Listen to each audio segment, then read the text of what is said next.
And now we're seeing people talking in America and in France about wanting to leave, in the United Kingdom.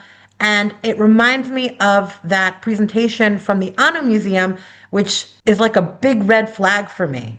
I mean, look, when I started a few years ago to participate in debates as anti-Zionism, anti-Semitism. And after one debate in 2019, I would lose them all. You would bring the anti-Zionist Jew. This is why they're valuable, especially if they're articulate and charismatic, and be like, a Jew said it, so it has nothing to do with, it can't be against Jews. But after one such debate, when it was announced that we lost, it was in 2019 in London, the audience was very hostile. And I remember just having this sensation in the pit of my stomach that the glee with which the audience responded to our loss was not a normal debate response. It had just a pre-pogrom Eve energy to it. And I went back rattled from that debate and I said, okay, I'm going to ask a different question.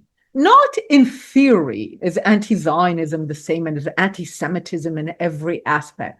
Then I'm going to ask a very simple question.